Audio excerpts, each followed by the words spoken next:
Movies. We love movies with all of our hearts. Some of us collect them for our enjoyment, some like to display them in shelves, and some use them as coasters. For as long as I have been alive, I have seen film distribution change over time in ways that I never thought could happen. When I was young, we had Hollywood Video where you can rent movies for an insane amount of money, and now you can own your favorite movies for an insane amount of money. Physical collecting is what happens when you have no life and you try to fill the void with being your own personal librarian. Physical media has been in most of my life, starting with VHS and watching movies like Back to the Future or Star Wars for the first time. And nowadays, I am a reclusive Blu-ray hoarder. That's not to say I have the most movies in the world, but hey, it's a nice conversation piece. For many people, they see physical collecting as, well, pointless in some ways, and that streaming is the way to go. To others, physical collecting is a way of preservation, of films not touched by modern eyes. And today's topic is on physical media, the pros and cons of collecting, my issues with modern Blu-ray packaging and other such topics of the like, and we'll conclude on a discussion of whether or not streaming is as viable as physical collecting. And so, without further ado, let's snap right into this.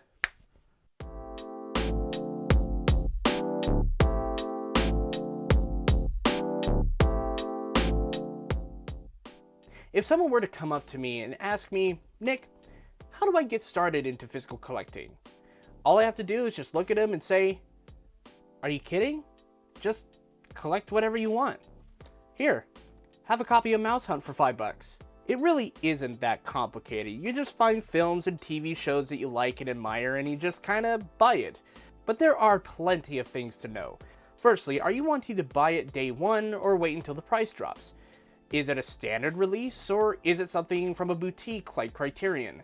Are you willing to spend hundreds on an out-of-print copy of Day of the Dead? See, these are questions you should ask yourself before you step into collecting, and some of us passively do it anyway without even noticing. Oh, you loved Spider-Man No Way Home when you were in theaters? How about getting the Blu-ray copy of it when it comes out to rewatch over and over again and to hopefully show to more people, even your friends? But in all seriousness, it really isn't as hard as people make it out to be, but the thing to be wary of is how much you want to hurt your wallet. I can tell you that most of these movies are either bought on sale or on eBay for a cheaper price. Now, this isn't suggestible to everyone. Not everyone is going to have the money to buy, say, the Godzilla Showa era collection for $150. Granted, I got it on a pretty decent discount pre-owned, but that's besides the point. But even though you couldn't really afford something like the Godzilla Showa collection, you could still buy a bundle of all the Spider-Man movies for around $30. But where some people might have reservations is getting movies from boutique sellers. Most Criterion releases start at $40 and get more expensive. I refer you yet again to the Godzilla book for an example of that. God forbid there's a film in the Criterion collection that's out of print. I saw a copy of Rosemary's Baby go up on eBay for over $100. Seriously, you can't make this shit up. Now the question becomes, what if I want to own 4K? 4K movies are films that have a higher register of picture quality. Like if the standard definition of my videos, the one that you're currently watching, is 1080p, then 4K is, well, a lot higher in quality. There's a lot more picture, a lot more color, a lot more visual language that is being conveyed through the camera, a lot of information being conveyed through the camera, and 4K can pretty much have a lot to give you. There's a lot of colors, there's a lot of really great stuff that you could do with HDR, but definitely it's kind of expensive too. It's $30 for a brand new 4K. Sometimes it's a little cheaper depending on where you're going, but over time they kind of depreciate in price, and I found some 4Ks for about like $15. Hell, even in fact, I got this copy of Sonic the Hedgehog on 4K for about $12. This for $12. You can't make shit up like that. Now here's the other thing you have to try to consider when you're trying to get into stuff like 4K films. Do you have money for a $200 video player? Because 4K players are pretty expensive. Or if you have a PS5 or any other console that can play 4K discs, then you're pretty much set to go. but considering the amount of people that have scalped things like PS5s and Xbox Series X's, you'd be remiss in saying that you had one because no one really does. But my biggest advice is just start with the films that you know first and work your way outwards. For me, it kind of started with getting things like the Alien collection and Back to the Future and some of my other favorite animated films, maybe a couple TV shows, maybe like things like Fringe, just things like that kind of get you started into what you're familiar with, and then you just kind of go outwards. You look into channels such as home release review channels like Films at Home, or you talk to people online about their favorite physical releases. That is something that you can do too. But as much as I love collecting movies, there are definitely a lot of flaws that I have with modern day releases nowadays, and I'm just going to go through them.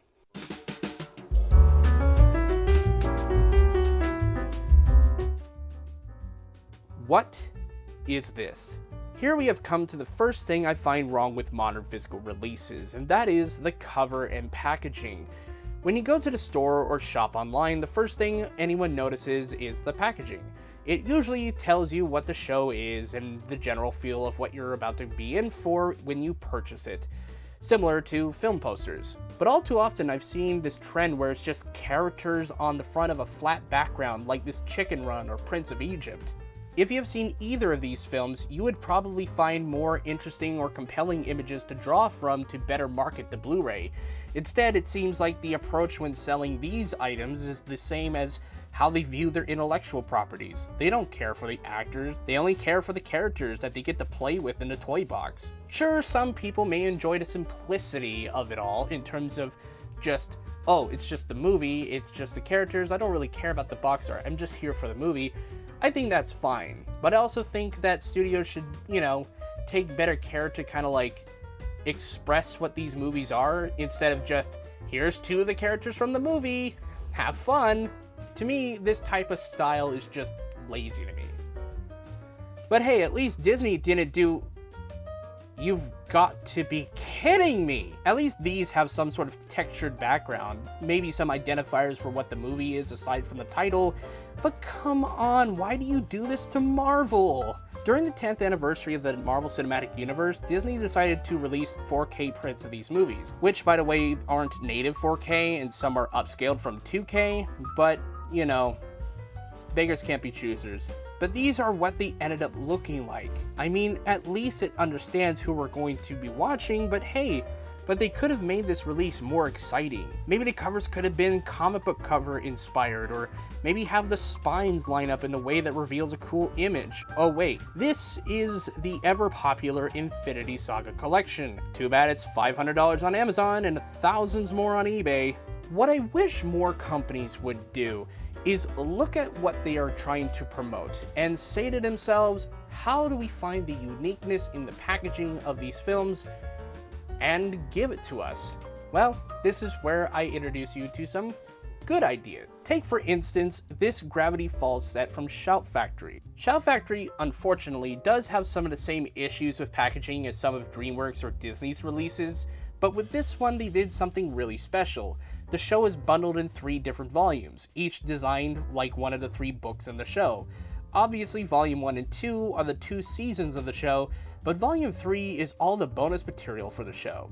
If it is films you want, how about the Irish Folklore Trilogy?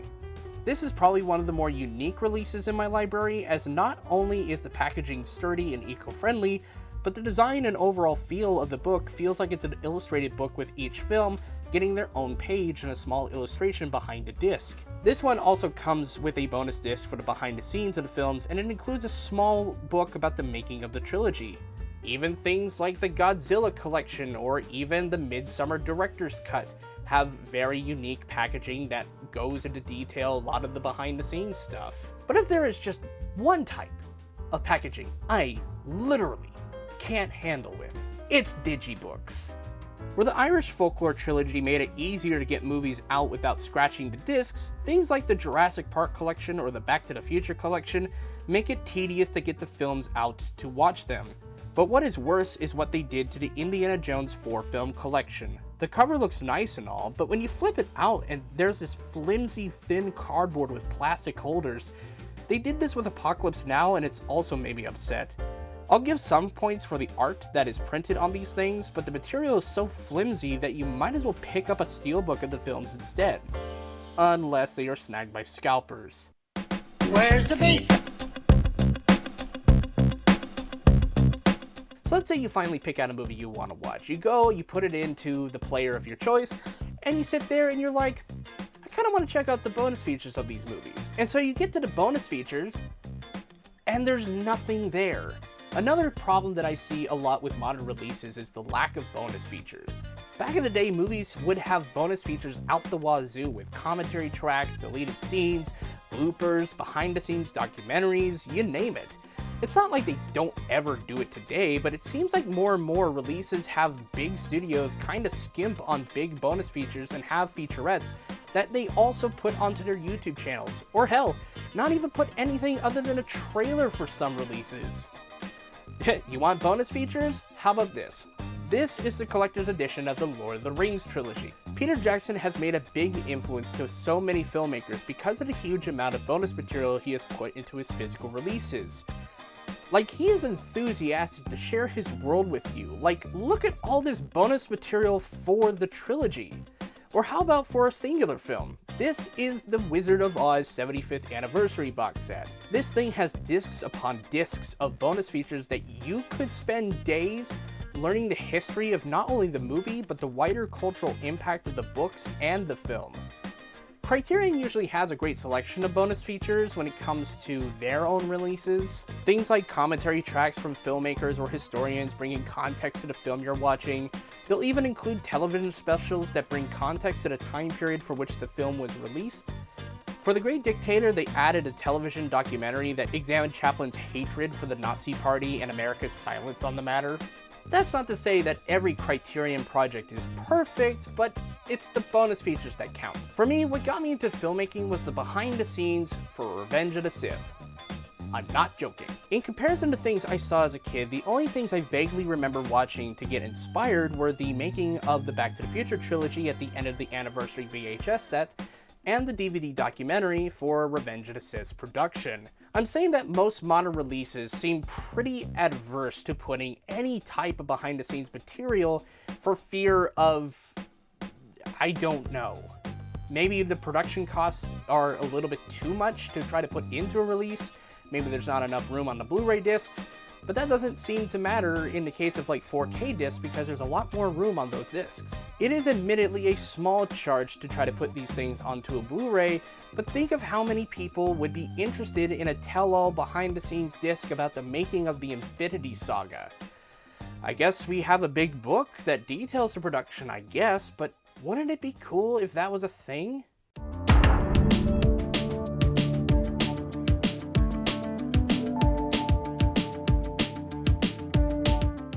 We have now come to the point into the video where I debate whether or not streaming is better or worse than physical media. Well, to be honest, there are pros and cons. Starting with the pros, the most obvious one is that there is less space. Just think of how many comics I could put in my shelves if I didn't have all these discs. I don't have to worry about how much room I have left in my shelves or if I have to buy another shelf because of it. Obviously, there are other things too, like having movies in a convenient place, like a streaming service like Disney Plus and Netflix, or using an app like Google Play or Movies Anywhere. And it does make it easy to use, but there are plenty of problems I find with streaming. The biggest thing is the price. When the scene was just Netflix and Hulu, it was fine, but now everyone has a streaming service that rockets the price from manageable to only being able to afford a couple of services, and that is on top of the electric and internet bills. And comparatively speaking, we would be spending a lot more money on just the services and internet access than just buying a few movies a year. If your internet connection is bunk, then you aren't going to have a good time streaming. It could lead to compression of the image or sound, or it could close the app because the Wi-Fi is having problems.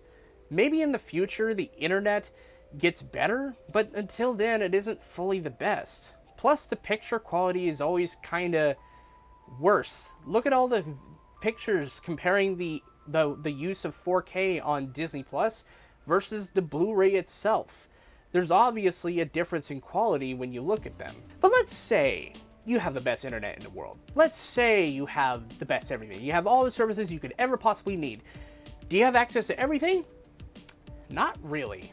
As we have recently seen with Netflix's recent departure of their Marvel content, even exclusive content gets taken out to go to other services. Hell, even Batman got removed from HBO Max for another deal. This is because films have contracts that have to be fulfilled at other services. That's what happened with Anastasia leaving Disney Plus, by the way. Not because of Russia, but because it had a deal with Showtime to stream there. And another thing too to consider about streaming services is that a lot of them rarely, if ever, put out any bonus features or bonus content for the things that they make. Aside from Disney Plus and possibly a little bit of HBO Max, all the rest of them barely do anything. No behind-the-scenes documentaries, no featurettes, no making ofs, no spoofs, no bloopers, no deleted scenes, nothing. They just don't have them. And that's because the current model of what streaming services are to things like Netflix is that they are supposed to be, you watch them, you binge them, you move on.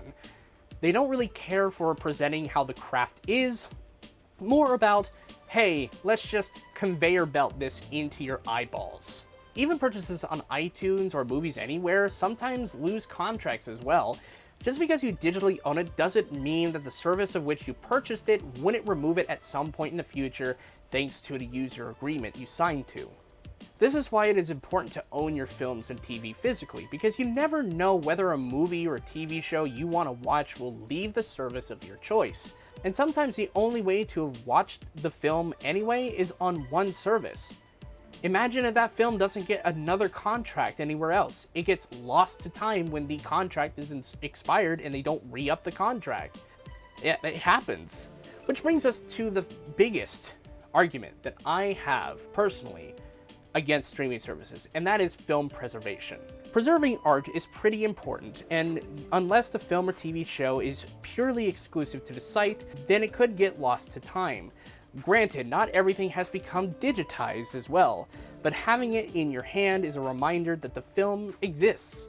The Ronald McDonald cartoon is still on VHS with no digital or DVD release. Granted, you can get the show on YouTube, although sometimes it doesn't have the best quality. Eventually, the way we preserve films will be digitally, but to those porting a VHS tape to a digital platform, it also comes with a lot of potential legal risks. Sure, ripping VHS, DVD, and Blu-rays that you own and putting them onto a hard drive for your own personal use doesn't really risk you getting arrested, but if you distribute those, you could face a lot of legal repercussions. To me, streaming is definitely more convenient than most other ways of viewing movies, despite its flaws. But physical media is important to those who truly cherish film and film history and filmmaking. The topic of film collecting is vast with different takes, but no matter if you think physical media is better than digital distribution or vice versa, I think we can all agree on one small thing. Quibi was terrible and should never have been made. Thank you guys so much for watching my video on Blu-ray collecting, my pros and cons with them, and my thoughts on streaming. What are your takes? What do you like about Blu-rays? What's your favorite physical release you've ever had? Do you have your own opinions on streaming? Put them in the comment section down below, and I hope to see you guys in the next video. Peace.